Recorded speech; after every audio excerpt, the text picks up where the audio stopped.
Uma ômega rejeitada acalmou a fera que nenhum nobre ousava tocar. Segredos enterrados vieram à luz.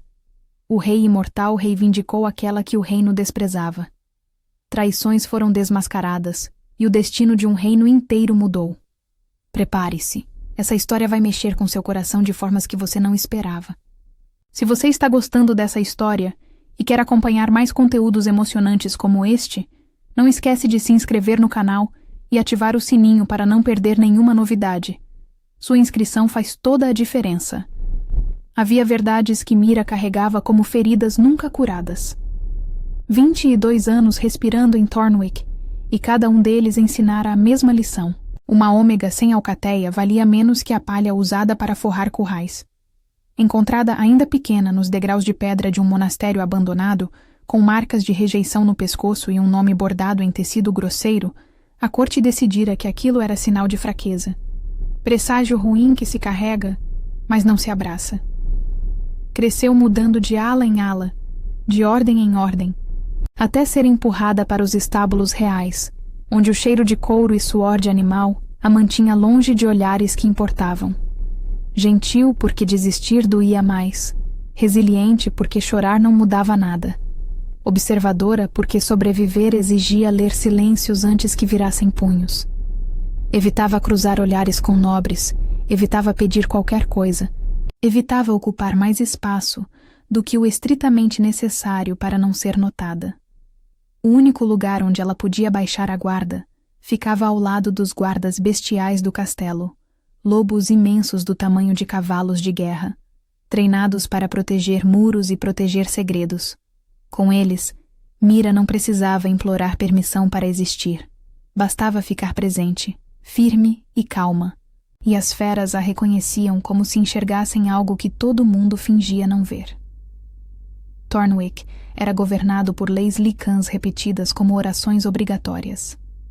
Ômegas sem laço eram registradas, marcadas nos pulsos e destinadas a serviços que nobres consideravam inferiores, tudo para não perturbar a ordem que beneficiava poucos.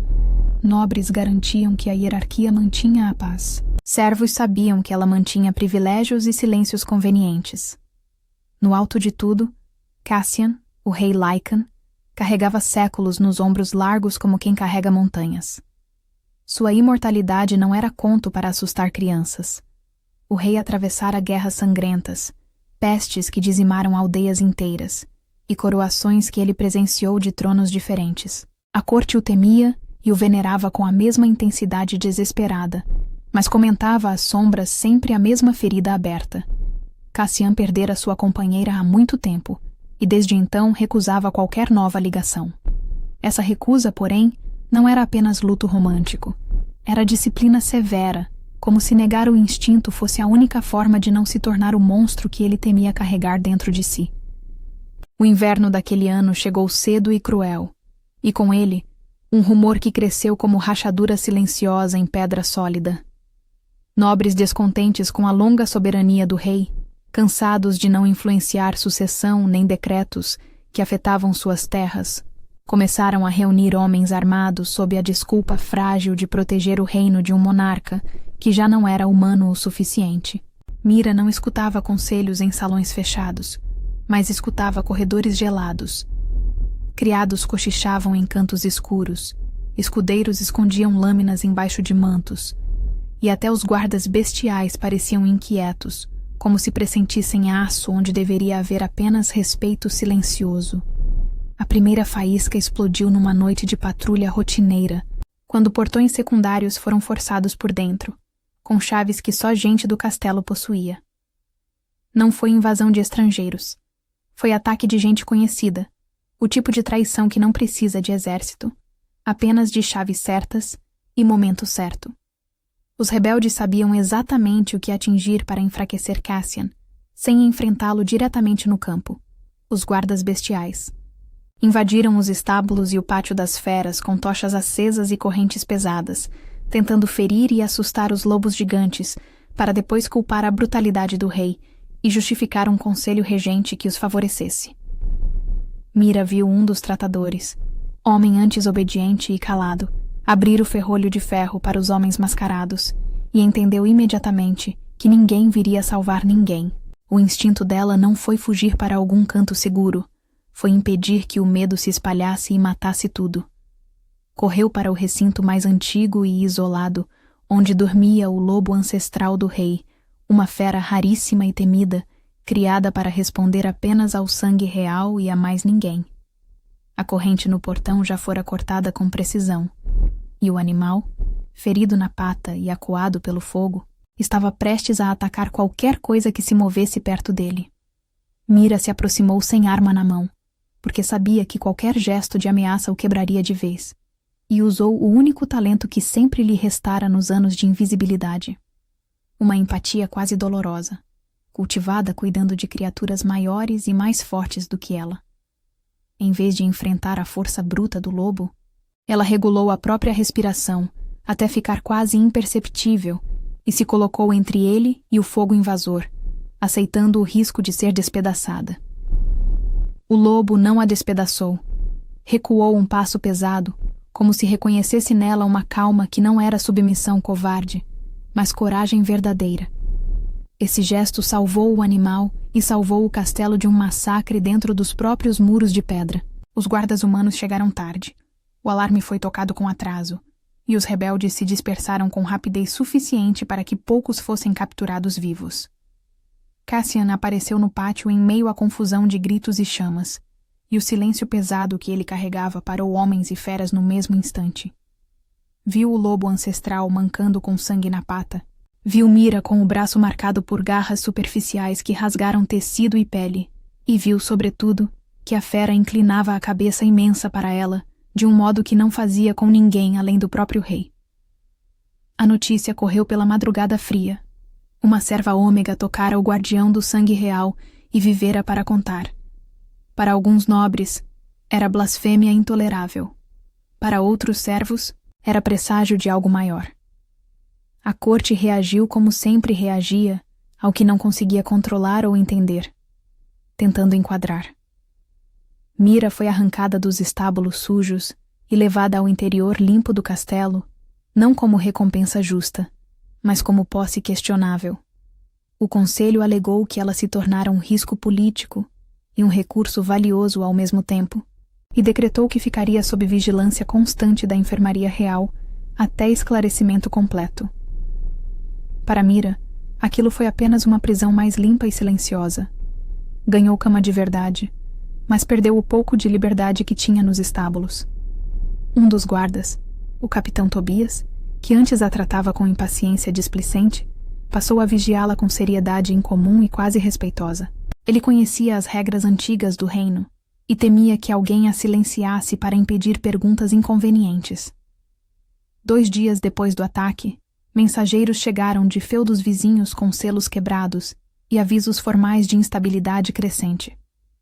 Não bastava conter a traição interna. O reino precisava mostrar força pública. O conselho, liderado pelo chanceler Edric e apoiado por nobres ambiciosos como o duque Alaric, pressionou Cassian a fazer aquilo que ele evitara por séculos inteiros: anunciar uma nova rainha, para garantir continuidade e apaziguar alianças frágeis. A exigência não era só política pragmática. Era uma tentativa calculada de amarrar o rei às mãos de famílias antigas que queriam controle. Cassian recusou com voz que não aceitava a contestação, e sua recusa acendeu o ressentimento perigoso de quem lucrava com a ideia de um rei controlável e previsível. Ao mesmo tempo, Cassian não podia ignorar completamente o que vira no pátio manchado de sangue. Ordenou que lhe trouxessem registros antigos sobre o lobo ancestral e sobre profecias esquecidas ligadas a guardiões de sangue, não por fé cega em destino, mas porque aprendera, com o tempo cruel, que crenças populares moviam exércitos tão bem quanto moedas de ouro. Quando Cassian leu os fragmentos preservados por escribas cuidadosos, trechos sobre uma ômega sem nome de alcateia capaz de acalmar o guardião e fazer o rei lembrar o próprio coração enterrado, sua primeira reação imediata foi negar com força. Ele sabia perfeitamente como profecias eram usadas por nobres manipuladores para legitimar usurpações sangrentas. Ainda assim, o corpo dele traía uma verdade mais concreta e impossível de ignorar.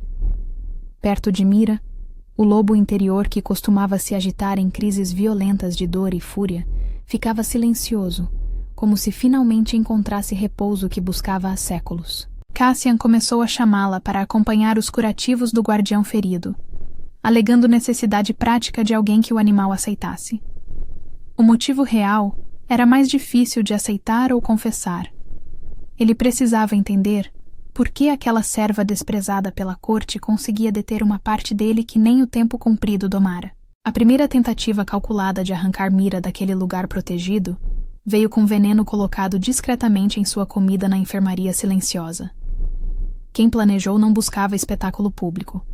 Queria que parecesse doença comum de inverno, frequente entre servos mal alimentados, para que ninguém investigasse com atenção. A governanta Isla, mulher velha e rígida, mas profundamente justa, notou o cheiro estranho e amargo e trocou as tigelas antes que Mira tocasse o caldo envenenado. Isla não era heroína por bondade fácil ou sentimental. Ela temia que o castelo se tornasse novamente um lugar onde criados morriam sem nome e sem registro, como acontecera em guerras passadas que ela presenciara jovem. Ao impedir o envenenamento silencioso, ela escolheu se colocar contra o medo coletivo que dominava servos e passou a proteger Mira por consciência pesada, não por compaixão superficial. Mesmo salva do veneno, Mira pagou o preço político. O conselho usou o incidente como pretexto conveniente para reforçar sua vigilância sufocante, e alguns nobres espalharam a acusação venenosa de que ela atraía desgraças ao reino, tentando pintar sua presença como ameaça real. O duque Alaric, ambicioso e pragmático até a medula, via nela um obstáculo direto aos seus planos. Sua intenção clara era firmar casamento político entre Cassian e sua sobrinha, Lady Serafine, criada para ser perfeita em etiqueta e dócil em aparência, mas movida por desejo real de poder e de controle absoluto sobre decretos reais. Para eles, Mira era a pedra no caminho cuidadosamente construído, e também a prova irritante de que o rei podia desafiar tradições sem pedir licença a ninguém. Sem poder contestar com força a oposição, Mira buscou aquilo que sempre fizera para sobreviver aos dias difíceis: trabalho constante e silêncio estratégico. Aceitou a tarefa completa de cuidar do lobo ancestral durante a convalescença lenta, porque ali ela tinha propósito claro, e porque aquele cuidado era a única coisa que não lhe exigia fingir ser alguém diferente.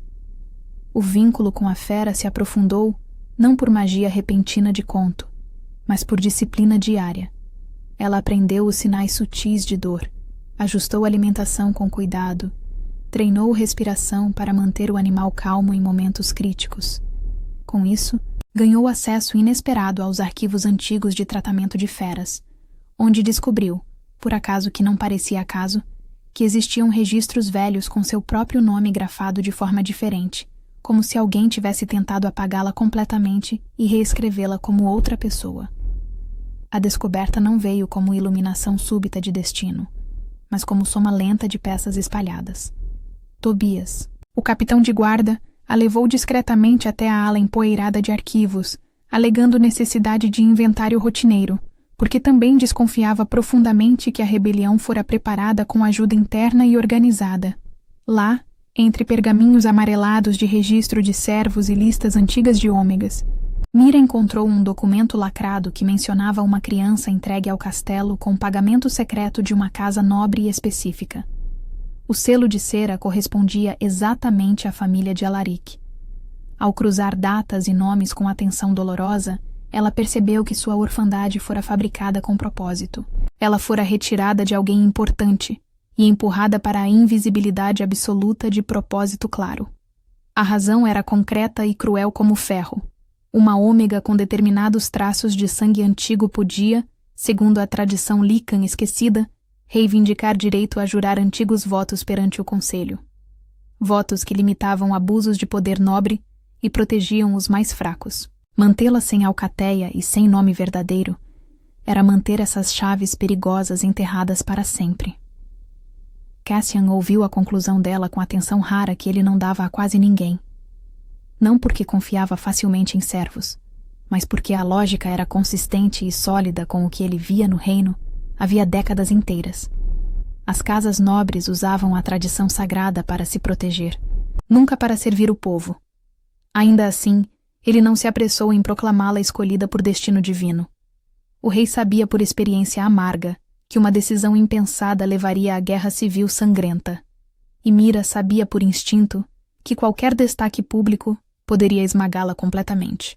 Ela tinha 2 objetivos simples e terrivelmente difíceis: sobreviver sem voltar a ser apagada como antes e proteger o guardião ferido que, de algum modo inexplicável, passara a depender da presença dela.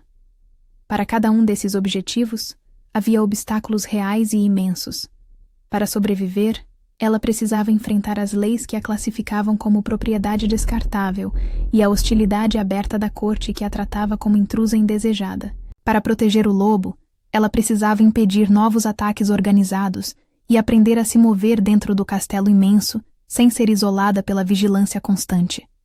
A tensão aumentou perigosamente quando o conselho convocou um ritual antigo e formal, no grande salão iluminado por tochas, diante de estandartes pesados e fogo contido. A cerimônia de continuidade, usada para declarar publicamente a intenção de casamento real. O chanceler Edric queria amarrar Cassian a Serafine com juramentos públicos. Alaric queria colocar sua casa acima de todas as demais. Serafine queria o trono não por romance tolo, mas por fome real de reconhecimento e domínio político.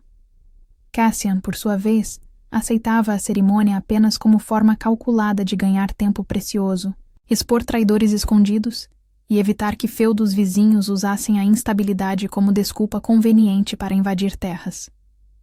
Mira foi obrigada a comparecer como testemunha do guardião, uma humilhação disfarçada de honra vazia. Para ela, entrar naquele salão imenso era caminhar para o lugar onde sempre disseram que ela não pertencia e nunca pertenceria. Na véspera tensa do ritual, uma segunda tentativa organizada de removê-la aconteceu. Não pela morte rápida, mas pela vergonha pública. Um servo foi subornado com moedas para plantar em seus aposentos uma peça valiosa de joalheria real e acusá-la de roubo diante de todos presentes, porque a punição para servos que tocavam tesouros da coroa era severa e imediata e irreversível. Isla interveio ao apresentar registros detalhados de inventário, e Tobias mostrou com provas que a porta fora aberta com chave de intendência, não com acesso de serva comum. O golpe falhou, mas deixou Mira tremendo por dentro de medo real. Ela percebeu que naquele jogo mortal não bastava ser inocente. Era preciso provar continuamente e sem descanso. No grande salão, com a corte reunida e o lobo ancestral presente como símbolo vivo de soberania antiga, Cassian observou Mira suportar olhares cortantes, murmúrios cruéis e desprezo aberto sem se curvar nem quebrar. Ele notou que não era submissão fraca o que a mantinha de pé, mas uma escolha consciente e custosa de não se deixar quebrar por ninguém. Quando Serafine avançou com um sorriso calculado para receber a promessa pública esperada, Cassian sentiu o lobo interior se agitar como em antigas crises violentas, não por desejo carnal, mas por revolta profunda contra uma vida conduzida por mãos alheias que ele nunca escolheu. Foi então que ele compreendeu algo que nenhuma profecia antiga precisava confirmar ou validar. Mira não era um destino pronto entregue em bandeja. Era uma pessoa real que, mesmo rejeitada e esmagada, construíra coragem suficiente para mudar a própria história sem pedir licença. Essa percepção transformou o rei por dentro, porque lhe devolveu uma vontade que ele enterrara junto da antiga companheira perdida.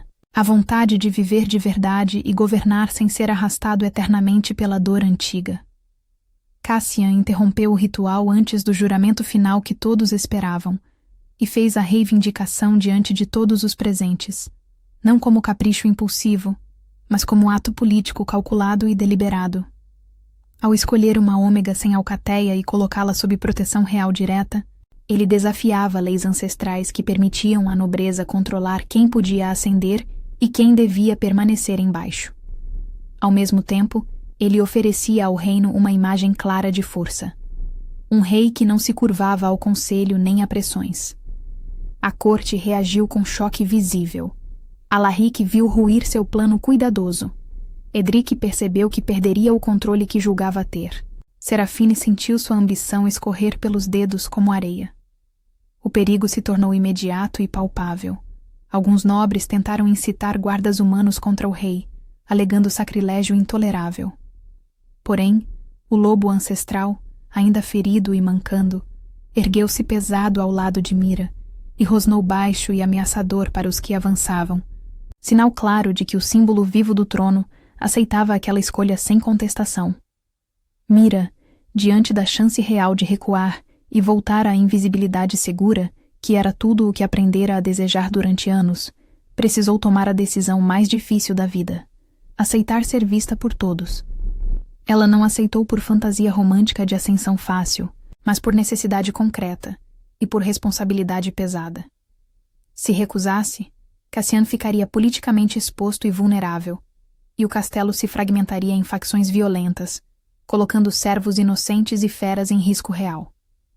Se aceitasse, ela ganharia um lugar, porém seria atacada sem cessar por quem perdia poder. Ela escolheu aceitar porque entendeu, enfim, que a invisibilidade também era uma prisão imposta por outros, e que sua vida só mudaria de verdade se ela própria rompesse o padrão antigo que a esmagava. Com a reivindicação feita publicamente, Cassian usou as provas reunidas por Tobias e os registros encontrados por Mira para desarmar completamente a trama de Alaric. Revelou pagamentos secretos documentados, chaves usadas na noite sangrenta do ataque e a autoria clara do documento que a apagou quando criança. A punição não veio como espetáculo sangrento de execução, mas como queda social e política calculada. Terras confiscadas e redistribuídas, cargos retirados permanentemente, juramentos quebrados diante do conselho chocado, e exílio forçado para quem tentar incendiar o castelo por ambição cega. Serafine, privada do caminho ao trono que julgava garantido, foi enviada para servir como administradora em um feudo distante e isolado, onde sua habilidade real de comando poderia ser útil sem envenenar a corte. Edric, exposto por ter alimentado a pressão pelo casamento enquanto ocultava a infiltração interna que ele sabia existir, perdeu o posto de chanceler e foi substituído por um conselheiro comprovadamente leal ao reino, não a famílias específicas. Mira não se tornou rainha apenas por estar ao lado de Cassian ou por ser reivindicada. Ela teve de aprender etiqueta complexa, leis antigas e ritos formais, orientada por Isla, que exigiu dela disciplina igual a de qualquer nobre de berço. Teve de suportar olhares cortantes e testes constantes, provar que sua presença não era fraqueza do rei, mas força renovada do reino. Em troca, cada vitória cobrou algo pesado: noites sem descanso, medo constante de novas armadilhas escondidas, lembranças antigas reacendidas pela exposição dolorosa. Ainda assim, ao longo de 3 meses difíceis, do primeiro ataque violento até o fim do inverno cruel, ela construiu um novo lugar verdadeiro. Foi nomeada oficialmente guardiã dos animais reais, formalizando aquilo que sempre fizera em sombra e silêncio. Sob sua supervisão cuidadosa, os lobos gigantes passaram a responder não à ameaça e ao medo, mas ao cuidado e à firmeza, e isso fortaleceu a segurança do castelo sem necessidade de crueldade. Os preparativos para o casamento foram batalha política em si mesmos. O conselho insistia em cerimônia grandiosa no grande salão, com presença obrigatória de todos os nobres do reino e delegações de reinos vizinhos, querendo transformar o evento em espetáculo de poder e tradição. Cassian recusou categoricamente. Ele já cedera demais às exigências da corte ao longo dos séculos. Já participara de rituais vazios que serviam apenas para impressionar e intimidar. Desta vez, ele faria do seu jeito, ou não faria de forma alguma. A resistência do conselho foi feroz. Edric, já destituído, mas ainda influente entre nobres conservadores, espalhou rumores de que casamento sem pompa adequada seria visto como fraqueza, que outros reinos interpretariam aquilo como sinal de que Thornwick estava instável. Cassian respondeu com decreto direto. Qualquer nobre que questionasse publicamente sua decisão sobre o próprio casamento seria considerado traidor e tratado como tal.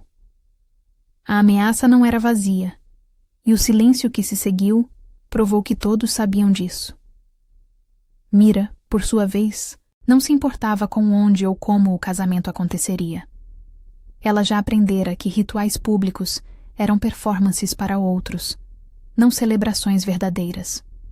O que importava para ela era a escolha em si, o fato de que Cassian a escolhera não por obrigação política ou por profecia antiga, mas porque genuinamente queria compartilhar vida com ela. Tudo o resto era apenas detalhe. Quando finalmente o dia chegou, foi numa manhã de primavera surpreendentemente clara e luminosa. A neve tinha derretido completamente durante a noite, deixando o chão úmido mais livre, e as primeiras flores silvestres começavam a brotar entre as pedras antigas do pátio dos estábulos. O ar tinha aquele cheiro característico de terra despertando após longo inverno, misturado com perfume de feno fresco e pelo dos animais. Não foi cerimônia grandiosa para impressionar nobres ou intimidar inimigos. Foi ritual íntimo no pátio onde tudo começara, onde Mira salvara o lobo ancestral e mudara o curso de sua própria história. Estavam presentes apenas Tobias e Isla como testemunhas oficiais, alguns servos leais que Mira conhecia dos tempos nos estábulos e, naturalmente, os guardas bestiais que a reconheciam como uma deles. Mira vestia não um elaborado vestido de noiva cheio de rendas e joias, mas uma túnica simples na cor do linho claro, bordada com padrões que representavam lobos e flores silvestres. Isla havia insistido em pelo menos algum símbolo de realeza. Então uma faixa de tecido dourado cruzava o ombro de Mira. Mas era detalhe discreto, não ostentação. Ela queria que Cassian a visse como realmente era, não escondida atrás de adornos e máscaras sociais. Cassian a esperava no centro do pátio, vestido com roupas que misturavam formalidade real com praticidade guerreira, e nos olhos dele havia a emoção que ele raramente permitia que outros vissem. Durante séculos, ele aprendera a esconder sentimentos, a governar com máscara de força impenetrável. Mas ali, naquele momento, ele deixou a máscara cair completamente. Quando Mira se aproximou, ele estendeu a mão com um gesto que era ao mesmo tempo convite e promessa. Cassian segurou a mão marcada de Mira, aquela que tinha cicatrizes das garras do lobo ancestral, marcas permanentes daquela noite que mudara tudo. Diante do próprio lobo, agora completamente recuperado e imponente, diante de Tobias e Isla que representavam as testemunhas humanas, e diante dos céus abertos que não precisavam de teto de salão para validar o que era verdadeiro, Cassian jurou os votos antigos que ele recusara por séculos inteiros. As palavras eram em língua licã antiga, língua que poucos ainda falavam, mas que carregava peso de tradição milenar. Ele prometeu proteger, respeitar, honrar. Prometeu compartilhar não apenas trono, mas vida verdadeira, com todas as vulnerabilidades e forças que isso implicava. Prometeu nunca deixar que ela voltasse a ser invisível, nunca permitir que o mundo a tratasse como menos do que merecia. E prometeu, acima de tudo, escolhê-la todos os dias, não por obrigação ou destino, mas por vontade consciente e livre. Mira jurou de volta, não com voz trêmula de nervosismo ou insegurança, mas com firmeza clara de quem sabia exatamente o peso do que estava aceitando. Ela prometeu estar ao lado dele não apenas nos dias fáceis, mas principalmente nos difíceis, quando pressões da corte e peso da imortalidade ameaçassem isolá-lo novamente. Prometeu ser voz dos que não tinham voz, usar a posição que ganhara para mudar o reino de formas que importassem para pessoas comuns. E prometeu nunca perder a gentileza que sempre foi sua força mais verdadeira, nunca deixar que poder a transformasse em algo cruel. Quando ambos terminaram os votos, houve silêncio pesado e significativo. Não o silêncio constrangedor de cerimônias formais, mas silêncio reverente de momento verdadeiro sendo reconhecido. Foi o lobo ancestral quem quebrou aquele silêncio ao inclinar a cabeça imensa para os dois, gesto que fazia apenas para reconhecer a autoridade máxima. Mas não era submissão o que o animal expressava, era a aceitação profunda, reconhecimento de vínculo verdadeiro, não forçado. O símbolo estava completo. O rei imortal encontrara não um destino imposto por profecias antigas ou pressões políticas, mas uma escolha verdadeira nascida de conexão real. E a ômega rejeitada se tornara rainha não por magia conveniente de conto de fadas, mas por coragem consistente, por se recusar a permanecer invisível, por aceitar ser vista mesmo quando exposição significava risco. A celebração que se seguiu foi modesta, mas genuína. Servos que Mira conhecia dos tempos difíceis trouxeram comida simples, mas farta, e pela primeira vez em toda a história do castelo, uma refeição de casamento foi compartilhada entre pessoas de todas as posições sociais no mesmo espaço. Nobres que tentaram aparecer sem convite foram educadamente, mas firmemente dispensados por Tobias, que deixou claro que aquele dia pertencia apenas a quem realmente se importava, não a quem queria apenas ser visto. Quando a noite finalmente caiu e as tochas foram acesas no pátio, Cassian e Mira se retiraram para os aposentos reais que agora eram oficialmente deles dois.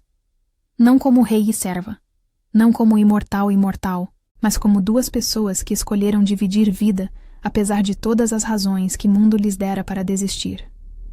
E naquela noite, sem pompa e sem audiência, eles selaram união de forma mais verdadeira do que qualquer ritual público jamais conseguiria.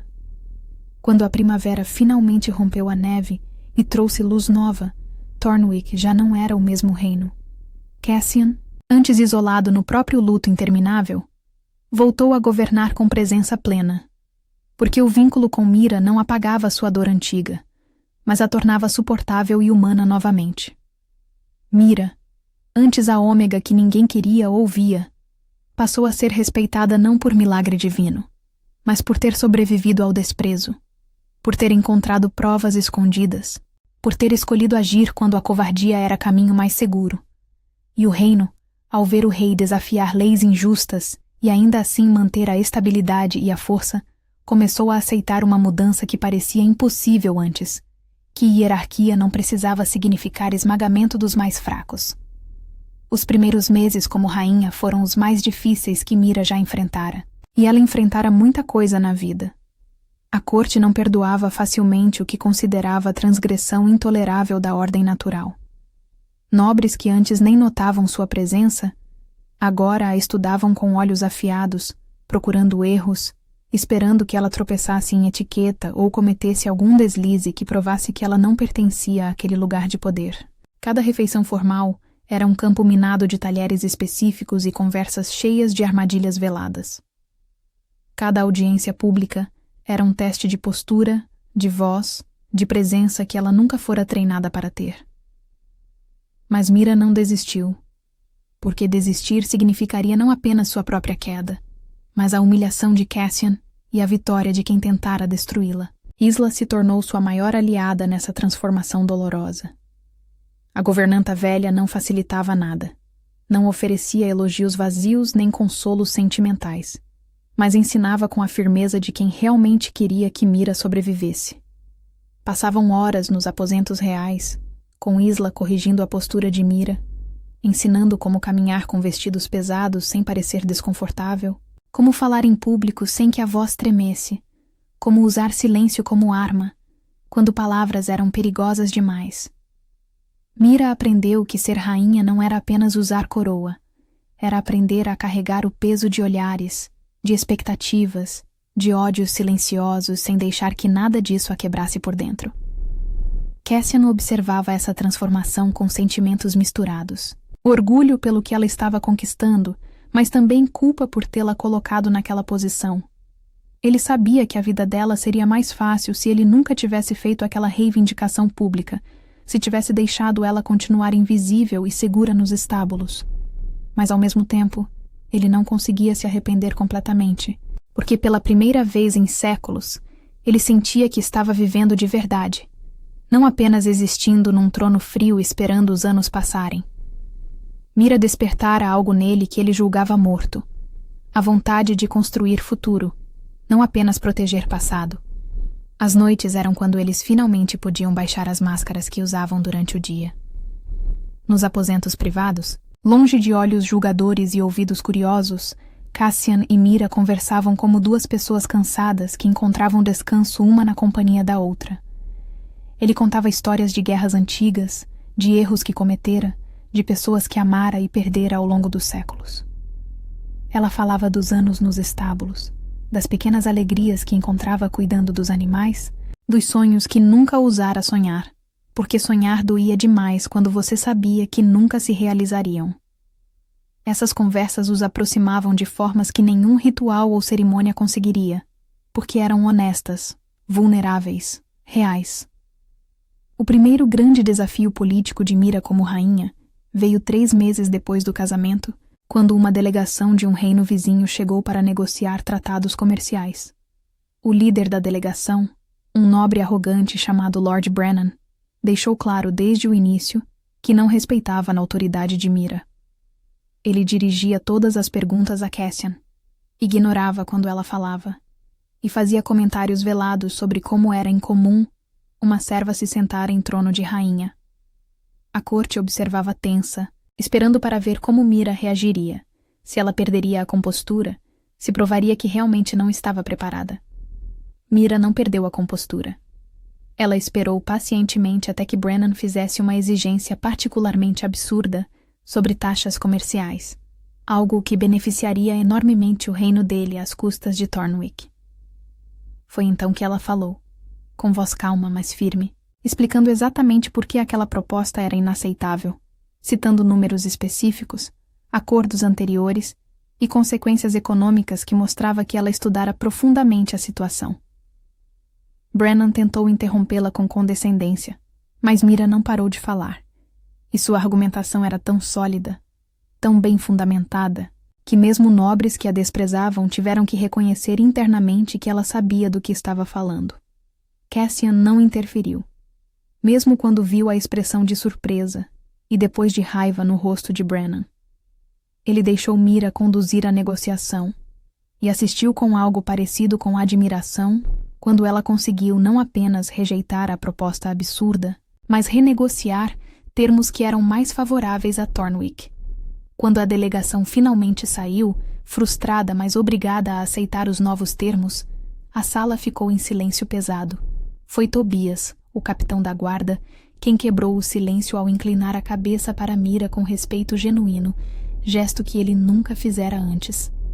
Aos poucos, outros começaram a fazer o mesmo, não por obrigação, mas por reconhecimento real. Aquele foi o momento de virada. A corte começou a entender que Mira não era simplesmente a escolha sentimental de um rei solitário. Ela tinha inteligência afiada, capacidade de aprender rapidamente, e mais importante, ela se importava genuinamente com o bem-estar do reino e das pessoas comuns que nele viviam. Diferente de muitos nobres que viam o povo como recursos a serem explorados, Mira via pessoas, porque ela mesma fora uma dessas pessoas invisíveis por tanto tempo. Com o tempo, Mira começou a usar sua nova posição para fazer mudanças reais. A primeira foi reformar as leis sobre ômegas sem alcateia. Ela trabalhou com Cassian e com conselheiros mais progressistas para criar decretos que davam direitos básicos a ômegas, que permitiam que elas escolhessem seus próprios caminhos, em vez de serem automaticamente destinadas a serviços inferiores. A resistência foi enorme, com nobres argumentando que isso destruiria a ordem tradicional, mas Mira não recuou. Ela falava em audiências públicas sobre sua própria experiência, sobre o talento desperdiçado quando pessoas eram julgadas apenas pelo que nasceram, não pelo que podiam se tornar. A segunda reforma foi sobre os guardas bestiais. Mira estabeleceu novos protocolos de cuidado, garantindo que os animais fossem tratados com respeito, não apenas como ferramentas de guerra. Ela treinou novos tratadores pessoalmente, ensinando as técnicas que aprendera por experiência, mostrando que força não vinha de dominação, mas de confiança mútua. Os lobos sob seus cuidados se tornaram mais eficientes, mais leais, e incidentes de animais atacando guardas ou criados diminuíram drasticamente. Até os mais céticos tiveram que admitir que os métodos dela funcionavam. Mas nem tudo era vitória. Houve noites em que Mira chorava em silêncio, sobrecarregada pelo peso de tudo que tinha que carregar, assombrada por memórias de rejeição e abandono, que não desapareciam apenas porque agora ela usava coroa. Houve momentos em que ela duvidava de si mesma, se perguntava se realmente merecia estar ali, se não seria melhor para todos se ela simplesmente desaparecesse. Nesses momentos, era Cassian quem a segurava, quem lembrava ela de quanto já tinha conquistado, de quantas vidas já mudara para melhor. E havia também a questão do herdeiro. A corte pressionava constantemente, querendo garantia de sucessão, especialmente porque Cassian era imortal e não envelheceria naturalmente. Mira sentia o peso dessa expectativa como fardo físico. Ela queria filhos, mas ao mesmo tempo temia que qualquer criança dela e de Cassian enfrentasse os mesmos preconceitos que ela enfrentara, seria julgada por ter sangue de ômega misturado com sangue real. Cassian percebia esse medo e nunca a pressionava, deixando claro que a amava independente de ela poder ou não dar herdeiros ao trono. A gravidez aconteceu 1 ano e meio depois do casamento, e foi anunciada com celebrações cautelosas. Cautelosas porque todos sabiam que nobres descontentes ainda existiam nas sombras, esperando qualquer oportunidade para causar problemas ou questionar legitimidade da linha sucessória. Havia também o medo não falado, mas presente de que algo pudesse dar errado, de que a mistura de sangue imortal com sangue de ômega comum pudesse ter consequências imprevisíveis. As primeiras semanas foram as mais difíceis. Mira sofria com enjoos constantes que a deixavam fraca e pálida, e havia dias em que mal conseguia sair da cama. Cassian ficava ao lado dela sempre que possível, segurando sua mão durante os piores momentos, limpando seu rosto com panos úmidos, sussurrando palavras de encorajamento, mesmo quando ela sentia que não conseguiria suportar mais um dia daquilo. Ele, que vivera séculos e enfrentara guerras sangrentas, se via impotente diante do sofrimento dela, e aquela impotência o corroía por dentro de formas que nenhuma batalha jamais conseguira. Isla praticamente se mudou para os aposentos reais, dormindo num quarto adjacente para estar sempre disponível.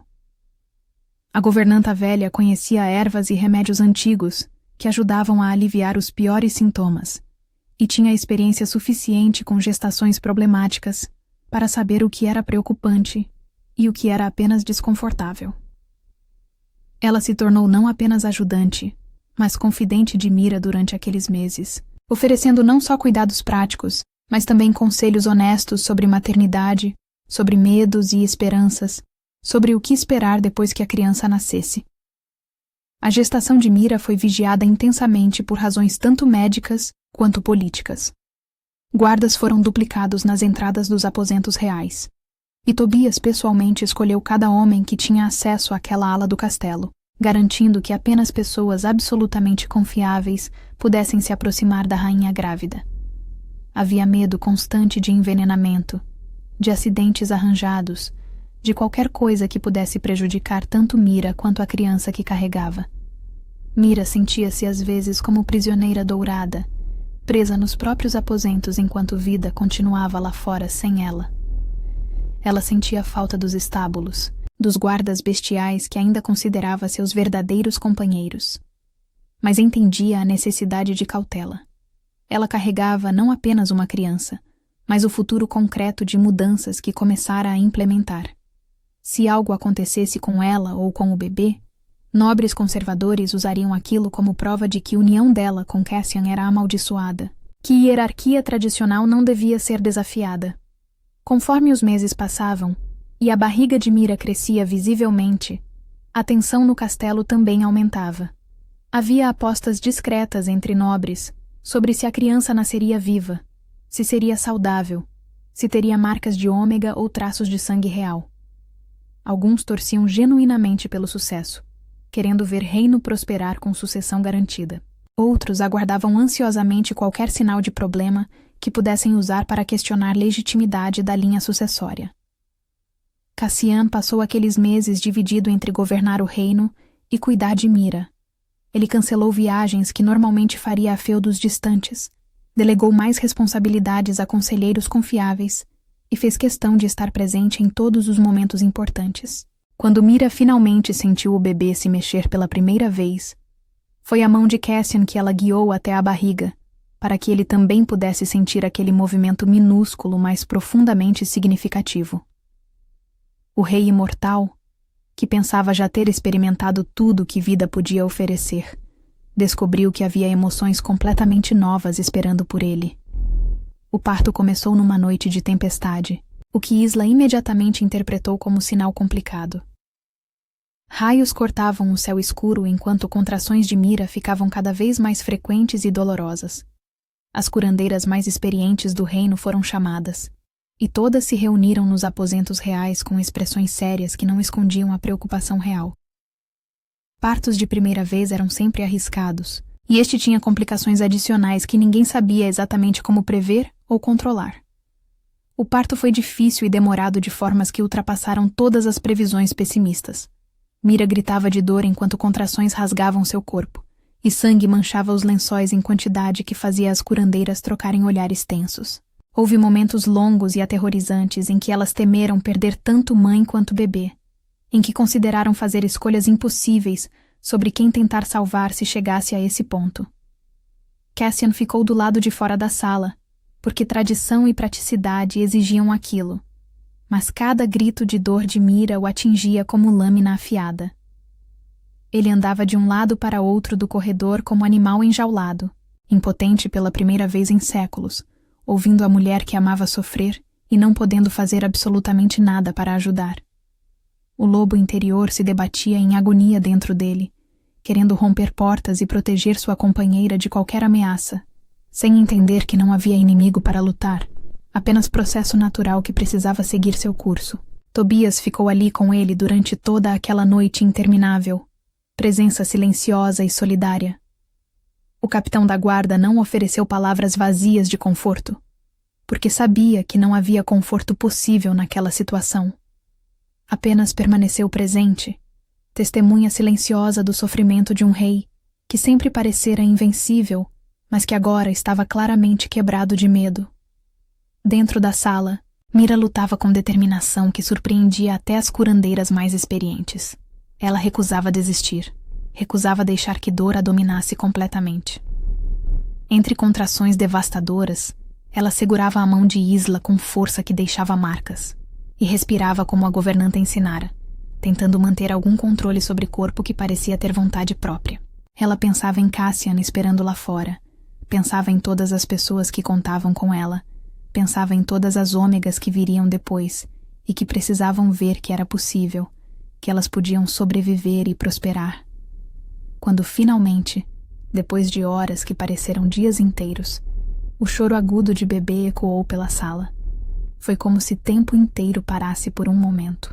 As curandeiras trabalharam rapidamente para limpar a criança, para verificar se estava realmente saudável, para garantir que Mira também sobreviveria à perda de sangue. E quando uma delas finalmente saiu do quarto com expressão de alívio genuíno, para anunciar que tanto rainha quanto bebê tinham sobrevivido, que era menina saudável e forte, Cassian sentiu os joelhos fraquejarem de alívio tão intenso que quase desabou. Ele entrou na sala sem esperar permissão formal, e o que viu o fez parar onde estava. Mira estava pálida como morte, exausta além de qualquer descrição, mas viva e consciente.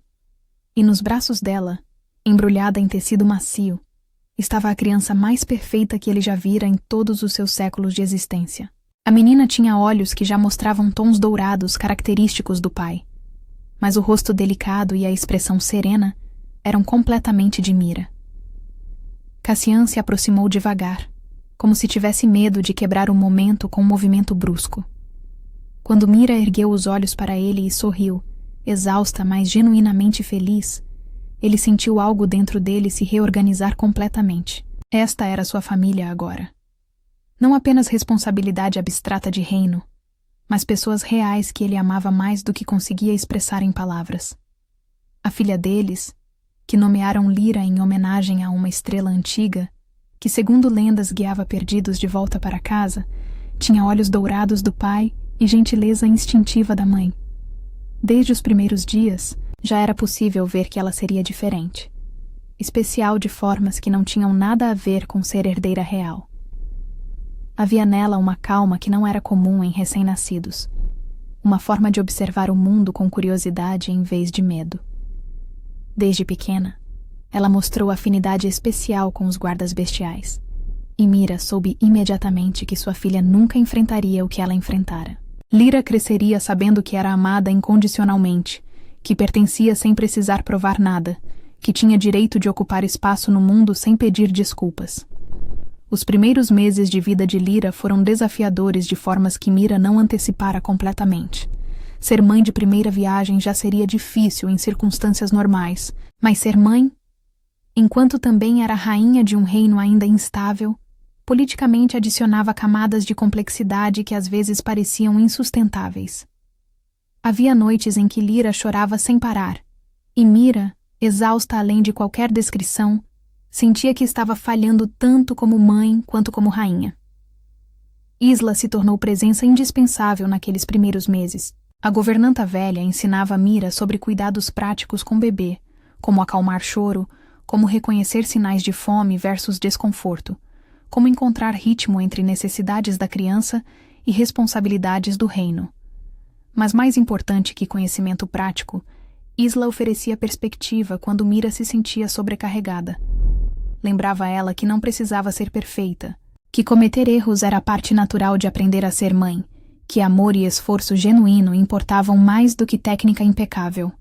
Cassian também aprendeu a ser pai pela primeira vez em séculos de existência. Ele, que sempre fora figura de autoridade distante, temido e respeitado, mas raramente visto como alguém capaz de gentileza doméstica, descobriu que segurar Lyra nos braços o transformava em pessoa completamente diferente. Ele passava horas apenas observando ela dormir, maravilhado com cada respiração, cada movimento minúsculo. Aprendeu a trocar fraldas com mãos que antes só seguravam espadas, a cantar canções de ninar em língua licã antiga que não cantava há séculos. A corte, previsivelmente, tinha opiniões sobre como a herdeira real deveria ser criada.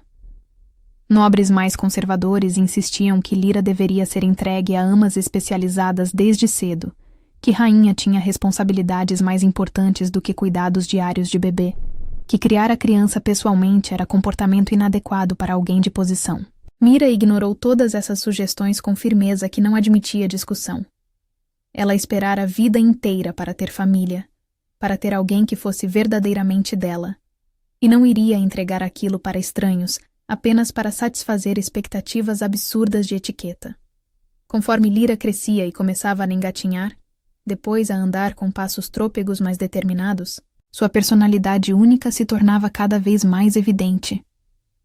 Ela era criança curiosa, mas não imprudente, corajosa, mas não impulsiva, e mostrava desde cedo capacidade de empatia que era rara mesmo em adultos.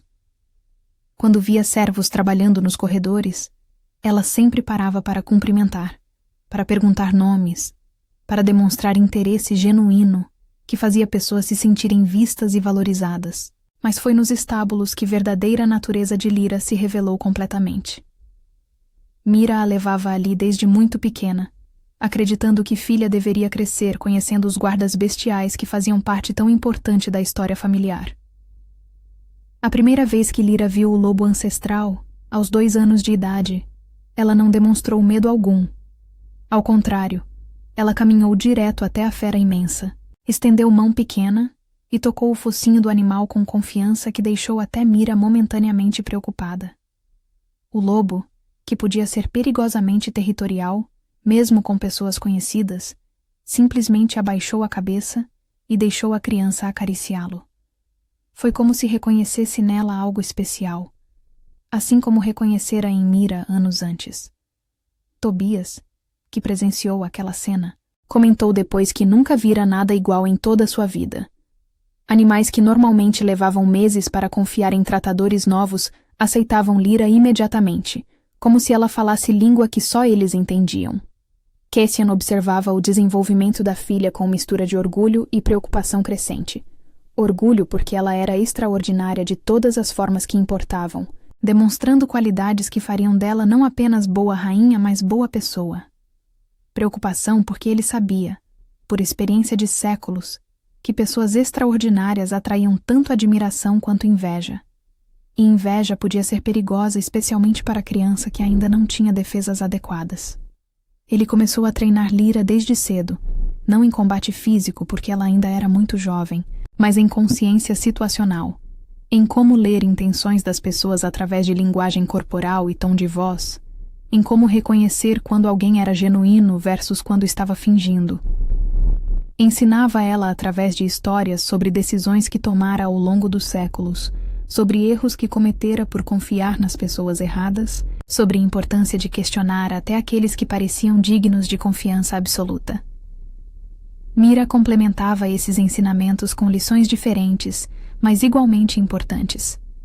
Ensinava Lyra sobre compaixão, sobre como usar poder para proteger os mais fracos em vez de subjugá-los, sobre a importância de nunca esquecer de onde você veio, mesmo quando alcança posições altas.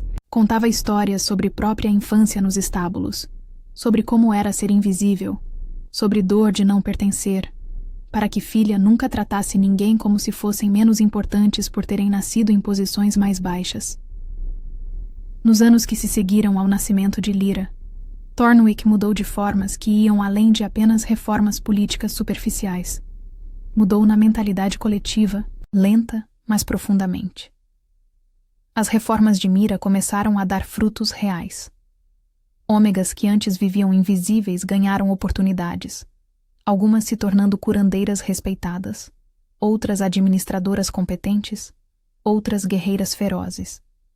A hierarquia rígida começou a amolecer, não desaparecendo completamente porque mudanças reais levam gerações, mas começando a permitir mobilidade que antes era impensável.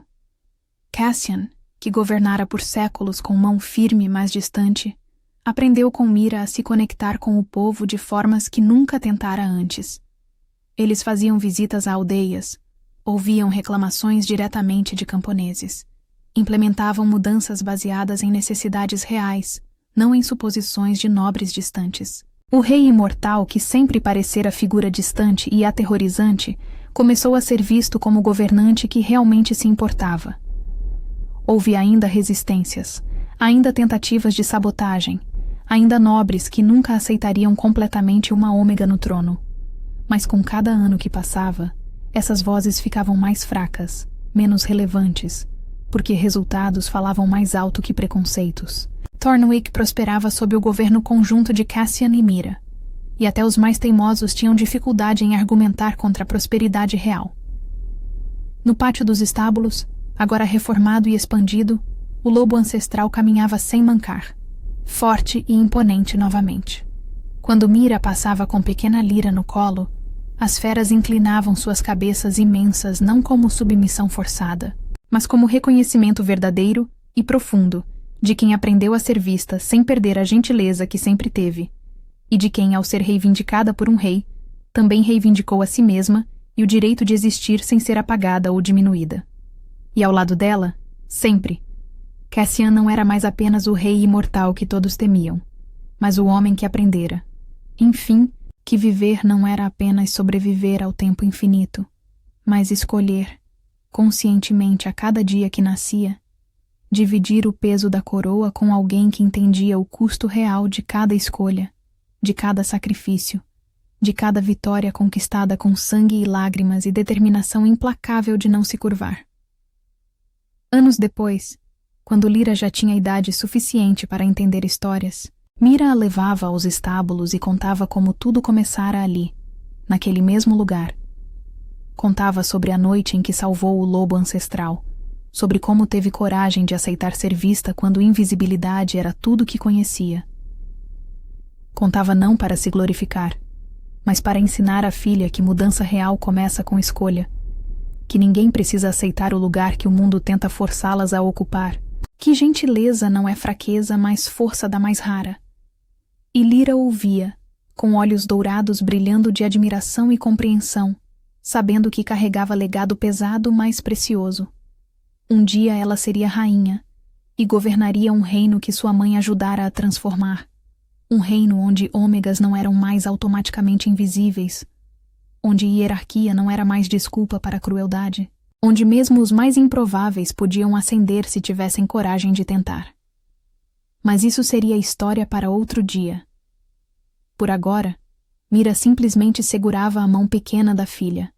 Olhava para Cassian, que observava as duas com amor que atravessara séculos para finalmente encontrar descanso, e sentia gratidão profunda por ter tido coragem naquela noite fria de inverno de se colocar entre fogo e fera, de aceitar risco quando recuar seria mais fácil. Porque foi aquela escolha, Aquele momento único de coragem genuína quando teria sido tão fácil simplesmente fugir e se esconder, que mudou não apenas sua vida, mas o destino de um reino inteiro. E Mira sabia, com certeza absoluta, que se voltasse no tempo e tivesse que fazer aquela escolha novamente, mesmo sabendo de toda a dor, e todo o medo, e toda a luta que viria depois, ela escolheria exatamente o mesmo caminho. Porque algumas escolhas definem quem realmente somos. E Mira escolhera ser vista, ser forte, ser gentil mesmo quando o mundo insistia em ser cruel. E essa escolha fizera toda a diferença.